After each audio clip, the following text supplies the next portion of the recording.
విశ్వరాజ్యాధికారమే మాకు నీవు ఇచ్చే ఆస్తి.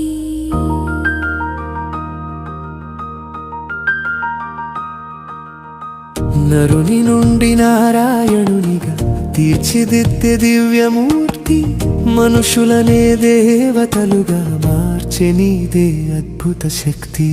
అనంతమైన తండ్రి నీవు, అనంతమైన ప్రేమ నీది. విశ్వరాజ్యాధికారమే మాకు నీవు ఇచ్చే ఆస్తి.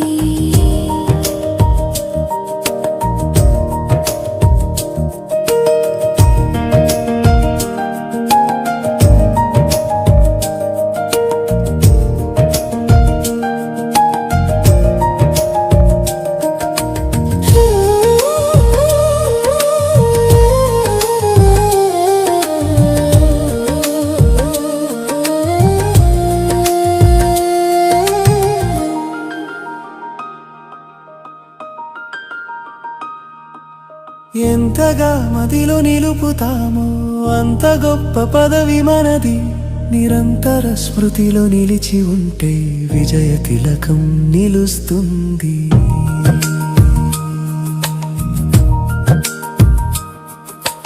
ఎంతగా మదిలో నిలుపుతామో అంత గొప్ప పదవి మనది. నిరంతర స్మృతిలో నిలిచి ఉంటే విజయ తిలకం నిలుస్తుంది. ప్రేమామృతమే కురిపించే పరమపితను చేరాలి. యోగ బలమే ఆయుధంగా విశ్వ విజయిగా మారాలి. అనంతమైన తండ్రి నీవు, అనంతమైన ప్రేమ నీది.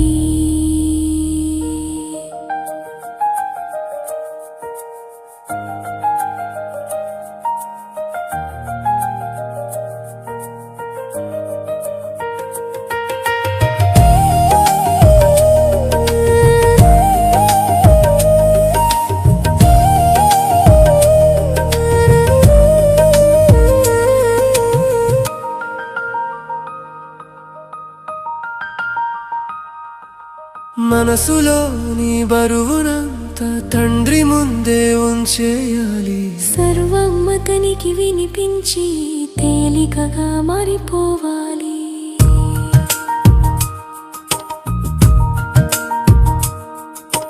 మనసులో నీ బరువునంత తండ్రి ముందే ఉంచేయాలి. సర్వం అతనికి వినిపించి తేలికగా మారిపోవాలి. ఆయనే మనకు ఏకైక ఆధారం, ఆయనే మన జీవనాధారం. దిద్దేవాడు అతడేనని అడుగు ముందుకు వేయాలి. అనంతమైన తండ్రి నీవు, అనంతమైన ప్రేమ నీది. విశ్వరాజ్యాధికారమే మాకు నీవు ఇచ్చే ఆస్తి. అనంతమైన తండ్రి నీవు, అనంతమైన ప్రేమ నీది. విశ్వరాజ్యాధికారమే మాకు నీవు ఇచ్చే ఆస్తి. నరుని నుండి నారాయణునిగా తీర్చిదిద్దే దివ్యమూర్తి, మనుషులనే దేవతలుగా మార్చే నీదే అద్భుత శక్తి. అనంతమైన తండ్రి నీవు, అనంతమైన ప్రేమ నీది. విశ్వరాజ్యాధికారమే మాకు నీవు ఇచ్చే ఆస్తి.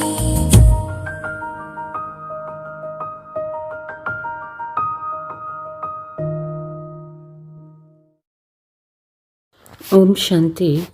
మురళీ డేట్ 8/1/2026.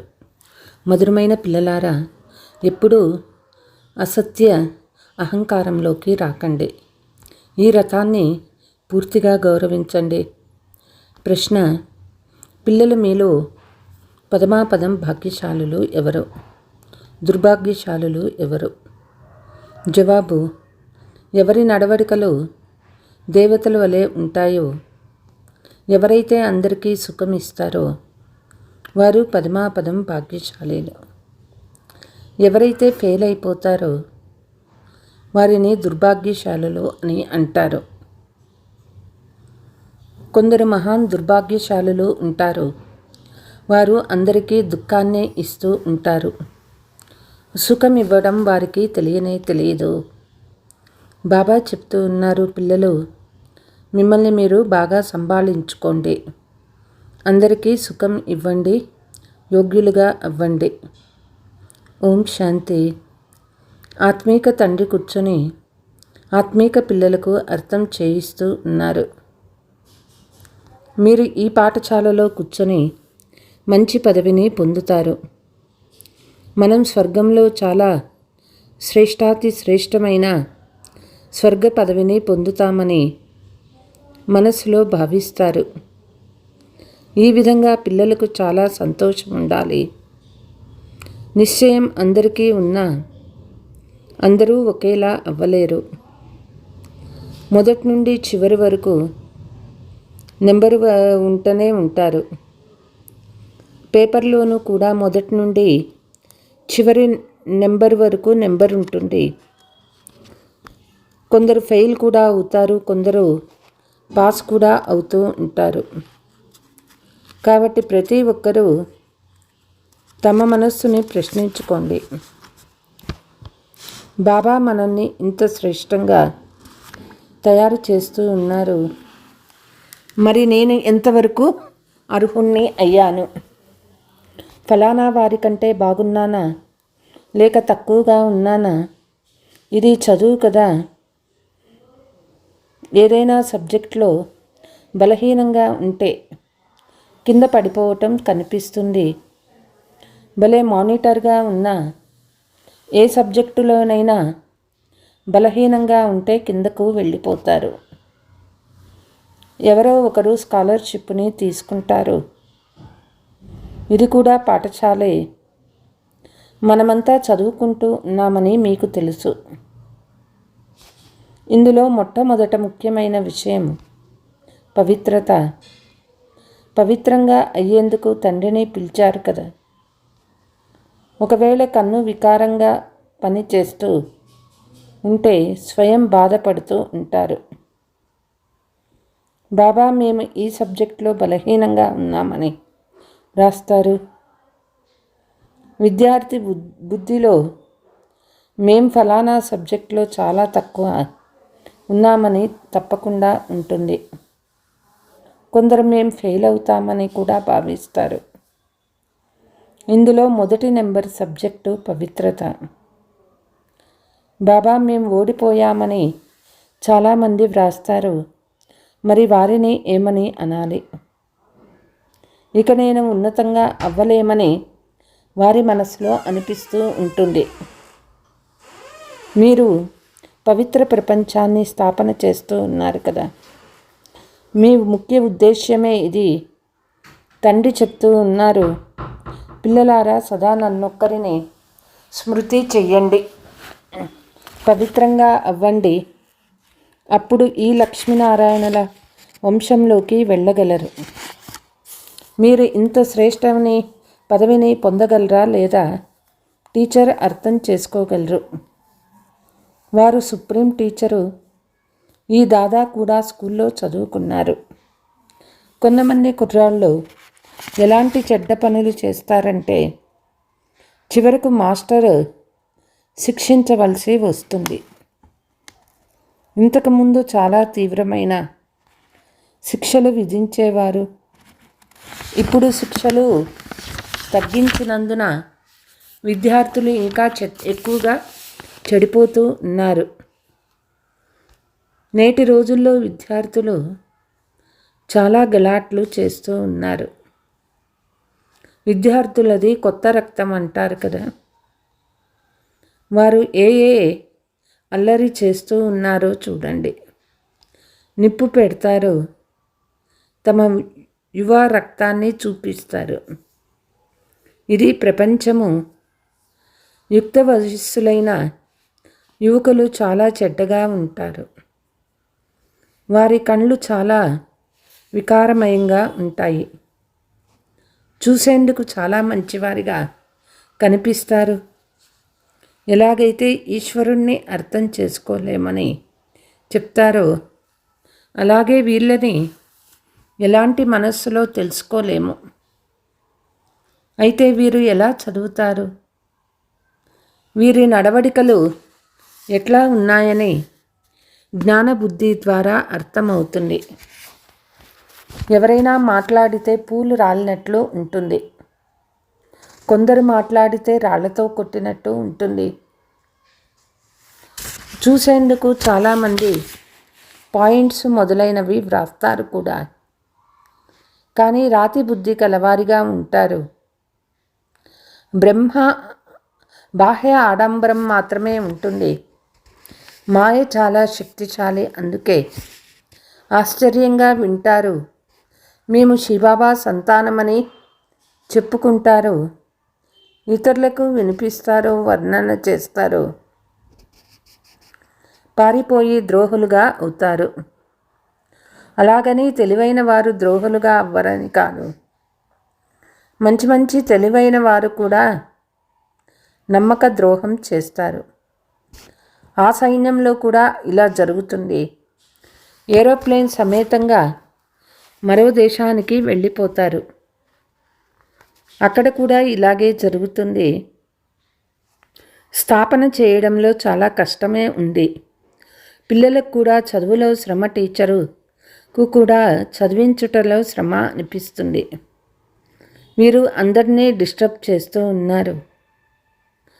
బాగా చదవటం లేదని గమనిస్తే స్కూల్లో శిక్ష విధిస్తారు. మీరైతే మన తండ్రి టీచర్ ఏమీ అనరు, శిక్షించరు. బాబా వద్ద ఏ చట్టం లేదు. ఇక్కడ పూర్తిగా శాంతి తీసుకోవలసి ఉంటుంది. తండ్రి సుఖదాత, ప్రేమ సాగర్లు మరియు పిల్లల ప్రవర్తన కూడా అలాగే ఉండాలి. దేవతల వలె ఉండాలి. పిల్లలు మీకు బాబా సదా చెప్తూ ఉంటారు, మీరు పదమాపదం భాగ్యశాలీలు. కానీ ఇలాగే పదమాపదం దుర్భాగ్యశాలీలుగా కూడా అవుతారు. ఏరోప్లేన్ ఫెయిల్ అవుతారు. ఎవరు ఫెయిల్ అవుతారో వారి దుర్భాగ్యశాలలు అంటారు. ఇది చివరి వరకు జరుగుతూనే ఉంటుంది. బాబాకు తెలుసు, కొంతమంది మహాన్ దుర్భాగ్యశాలులు కూడా తప్పకుండా అవుతారు. వారి నడవడిక ఎలా ఉంటుందంటే వాళ్ళు నిలవలేరని కూడా అర్థమవుతుంది. ఇంత శ్రేష్టంగా తయారయ్యేందుకు యోగ్యులు లేరు. అందరికీ దుఃఖం ఇస్తూనే ఉంటారు, సుఖం ఇవ్వడం రాదు. అంటే వారి గతి ఏమవుతుందో బాబా సదా చెప్తూ ఉంటారు. పిల్లలు, మిమ్మల్ని మీరు సంభాళించుకోండి. ఇది డ్రామా అనుసారం జరగాల్సిందే. ఇనుము కంటే హీనంగా తయారైపోతారు. మంచి మంచి పిల్లలు కూడా కొందరు లెటర్ రాస్తారు. వారి ఈ పరిస్థితి ఎలా ఉంటుంది? బాబా చెప్తూ ఉన్నారు, తండ్రి సర్వుల కళ్యాణం చేసేందుకు వచ్చారు. ఈరోజు అందరి సద్గతి చేస్తాను, రేపు మళ్ళీ దుర్గతి అవుతుంది. మేము నిన్న విశ్వాధికారులుగా ఉండేవాళ్ళము, నేడు బానిసలైపోతామని మీరంటారు. ఇప్పుడు వృక్షమంతా పిల్లలైన మీ బుద్ధిలో ఉంది. ఇది అద్భుతమైన వృక్షము. మనుషులకు ఇది కూడా తెలియదు. కల్పము అంటే పూర్తి 5000 సంవత్సరాల ఖచ్చితమైన వృక్షం అని ఇప్పుడు మీకు తెలుసు. ఒక్క క్షణం కూడా తేడా రాదు. ఈ అనంతమైన వృక్షం గురించి పిల్లలు మీకిప్పుడు జ్ఞానం లభిస్తుంది. జ్ఞానాన్ని ఇచ్చేవారు వృక్షపతి. బీజము ఎంత చిన్నగా ఉంటుంది, దాని ఫలం ఎంత పెద్దగా పుడుతుందో చూడండి. ఇది అద్భుతమైన వృక్షము. దీని బీజము చాలా చిన్నది. ఆత్మ ఎంత చిన్నది, తండ్రి కూడా చిన్నగానే ఉంటారు. ఈ కళ్ళతో చూడను కూడా చూడలేము. రామకృష్ణ పరమహంస నుండి జ్యోతి వెలువడి నాలో కలిసిపోయిందని వివేకానందుని గురించి చెప్తారు. ఇలా జ్యోతి వెళ్ళి వేరే వాళ్ళలో కలవగలదా? అర్థం చేసుకోలేరు. ఇలాంటి సాక్షాత్కారాలు అనేకం జరుగుతాయి. కానీ వారు దానిని అంగీకరించి వారి మహిమ రాస్తారు. భగవాను వాచ ఏ మనిషికి మహిమ లేదు, కేవలం దేవతలకు మాత్రమే మహిమ ఉన్నది. అంతేకాక దేవతలుగా చేసేవారికి కూడా మహిమ ఉంది. బాబా కారుడుని చాలా బాగా తయారు చేయించారు. జయంతి ఆచరించాలంటే ఒక్క శివబాబాదే ఆచరించండి. ఈ లక్ష్మీనారాయణలను కూడా ఇలా తయారు చేసిన వారు కూడా శివబాబాయే కదా. ఆ ఒక్కరిదే మహిమ కనుక వారొక్కరినే స్మృతి చేయండి. బ్రహ్మ స్వయంగా చెప్తూ ఉన్నారు, నేను సర్వశ్రేష్టంగా తయారవుతాను, కిందకు కూడా దిగుతాను. లక్ష్మీనారాయణలే మళ్ళీ 84 జన్మల తర్వాత కిందకు దిగుతారు. తతత్వం ఇది ఎవరికీ తెలియదు. విశ్వానికి మీరే యజమానులుగా ఉండేవారు. ఇప్పుడు ఎలా అయిపోయారు? సత్యయుగంలో ఎవరుండేవారు? మీరందరూ ఉండేవారు. నెంబర్ వారు పురుషార్థ అనుసారం ఉండేవారు. రాజారాణీలు కూడా ఉండేవారు. సూర్యవంశ చంద్రవంశం వారు కూడా ఉండేవారు. బాబా ఎంత బాగా అర్థం చేయిస్తారు. ఈ సృష్టి చక్ర జ్ఞానం నడుస్తూ తిరుగుతూ పిల్లలు మీ బుద్ధిలో ఉండాలి. మీరు చైతన్య లైట్ హౌసులు. పూర్తి చదువంతా బుద్ధిలో ఉండాలి. కానీ ఆ స్థితి ఇంకా రాలేదు. ఆ స్థితి అవ్వవలసి ఉంది. ఎవరైతే గౌరవపూర్వకంగా ఉత్తీర్ణం అవుతారో ఆ స్థితి ఉంటుంది. పూర్తి జ్ఞానమంతా బుద్ధిలో ఉన్నది. తండ్రికి అపురూపమైన పిల్లలని అనబడతారు. అటువంటి పిల్లలపై తండ్రి స్వర్గరాజ్యాన్ని సమర్పణ చేస్తారు. తండ్రి చెప్తూ ఉన్నారు, నేను రాజ్య పాలన చేయను, మీకు ఇస్తాను. దీనినే నిష్కామ సేవ అని అంటారు. బాబా మనల్ని శిరస్సుపై ఉంచుకుంటారని పిల్లలకి తెలుసు. మరి అటువంటి తండ్రిని ఎంతగా స్మృతి చెయ్యాలి? ఇది కూడా డ్రామాలో నిర్ణయించబడి ఉంది. తండ్రి సంగమయుగంలో వచ్చి అందరికీ నెంబర్ వార్ పురుషార్థ అనుసారం సద్గతి ఇస్తారు. వెంకటరమణన్ హయ్యెస్ట్ నెంబర్ 1 హయ్యెస్ట్ పూర్తి పవిత్రులు. మళ్ళీ వారే నెంబర్ లాస్ట్ పూర్తి అపవిత్రులు. ప్రియ స్మృతులైతే బాబా అందరికీ ఇస్తారు. బాబా ఎంతో బాగా అర్థం చేయిస్తారు. ఇప్పుడు మిథ్యా అహంకారంలోకి రాకూడదు. బాబా చెప్తూ ఉన్నారు, జాగ్రత్తగా ఉండాలి. రథాన్ని కూడా గౌరవించాలి. ఇతని ద్వారానే కదా బాబా వినిపిస్తారు. ఇతను ముందెప్పుడు తిట్లు తినలేదు. అందరూ ప్రేమించేవారు. ఇప్పుడు ఎన్ని తిట్లు తింటూ ఉన్నారో చూడండి. చాలామంది ద్రోహులై పారిపోయారు. మరి వారి గతి ఏముంది? ఫెయిల్ అయిపోతారు కదా. తండ్రి అర్థం చేయిస్తూ ఉన్నారు. మాయ అటువంటిది కనుక చాలా హెచ్చరికగా ఉండాలి. మాయ ఎవరిని వదలదు. అన్ని ప్రకారాల అగ్గి అంటిస్తుంది. తండ్రి చెప్తారు, నా పిల్లలంతా కామ అగ్గిలో నల్లగా బొగ్గువలే అయిపోయారు. అయితే అందరూ అలా లేరు. అందరిది ఒకే విధమైన పాత్ర ఉండదు. దీని పేరే వేశ్యాలయము. ఎన్నిసార్లు కామచితిపైకి ఎక్కి ఉండొచ్చు. రావణుడు ఎంత శక్తిశాలి, బుద్ధినే పతితంగా చేసేస్తాడు. ఇక్కడికి వచ్చి తండ్రి వద్ద శిక్షణ తీసుకునేవారు కూడా అలా అయిపోతారు. తండ్రి స్మృతి ద్వారా తప్ప వికారి దృష్టి మారదు. అందుకే సూరదాస కథ ఉంది. అది కల్పించబడిన విషయం. ఉదాహరణ కూడా ఇస్తారు.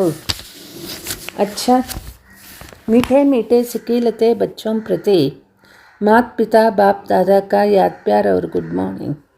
रूहानी बाप की रूहानी बच्चों को नमस्ते. हम रूहानी बच्चों की रूहानी माता पिता बाप दादा को याद प्यार गुड मॉर्निंग नमस्ते नमस्ते. ధారణ: పరస్పరం చాలా ప్రీతితో నడుచుకోవాలి. ఎప్పుడూ కోపవశులై ఒకరిపై ఒకరు కన్ను ఎర్ర చేయరాదు. గౌరవపూర్వకంగా పాస్ అయ్యేందుకు చదువును బుద్ధిలో పెట్టుకోవాలి. చైతన్య లైట్ హౌస్లుగా అవ్వాలి.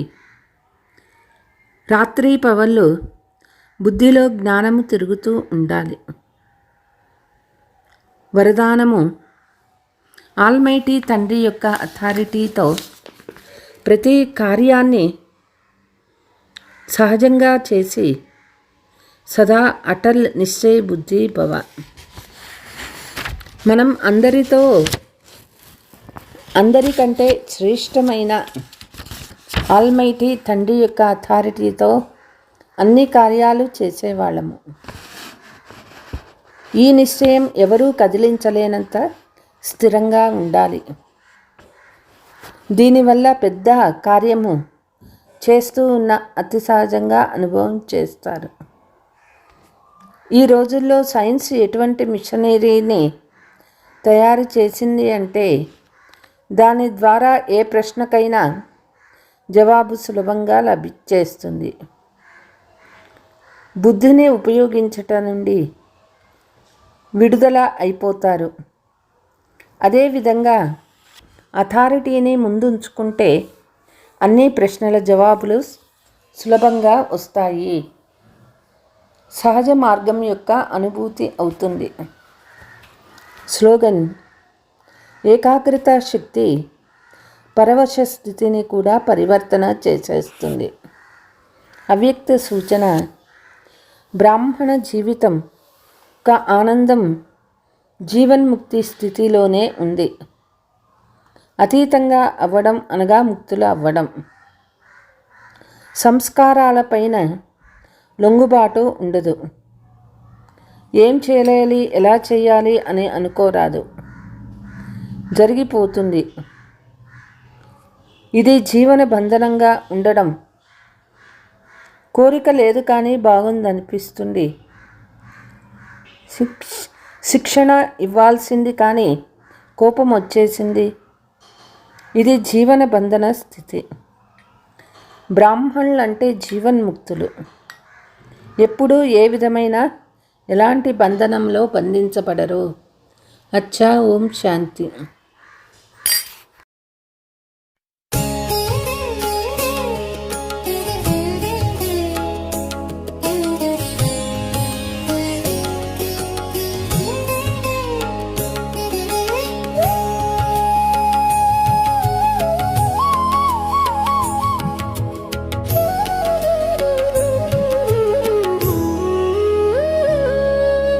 మనుష్యుల నుండి దేవతలుగా మారే శుభ తరుణం. తండ్రి శ్రీమతమే మనకు నిత్యం శరణం. రాజయోగ బలంతో గీతా జ్ఞానధనంతో సంపూర్ణ పావనముగా ఆత్మలు మెరిసే తరుణం. మనుష్యుల నుండి మనుష్యుల నుండి మనుష్యుల నుండి మనుష్యుల నుండి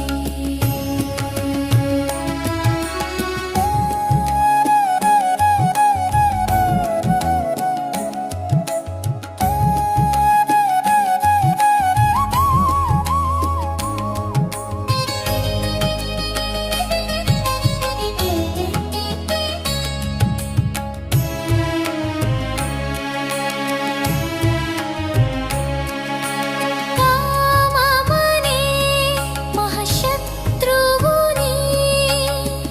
గెలవాలి ఇప్పుడే. నిర్వికారి దేవతలుగా నిలవాలి ఇక్కడే. సతో ప్రధాన సృష్టిలో లేనే లేదు అప్రాప్తి. దైవీ గుణాల ధారణయే మన నిజమైన ఆస్తి. జగజ్జీతులుగా మనమే విశ్వాన్ని ఏలేదం. మనుష్యుల నుండి మనుష్యుల నుండి మనుష్యుల నుండి మనుష్యుల నుండి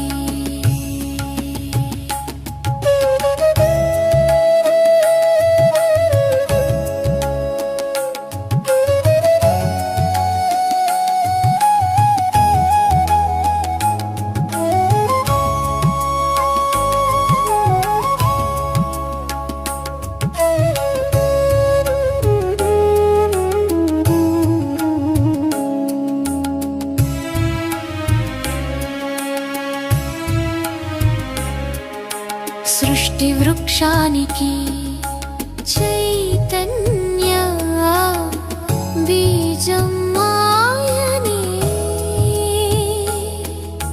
జ్ఞానసాగరుడు మన ప్రియ బాబాయనే. పాత ప్రపంచం మారి కొత్తగా అయ్యే వేళ ఆది సనాతన ధర్మం వికసించి వేళ లక్ష్మీనారాయణులై రాజ్యం చేద్దాం. మనుష్యుల నుండి మనుష్యుల నుండి మనుష్యుల నుండి మనుష్యుల నుండి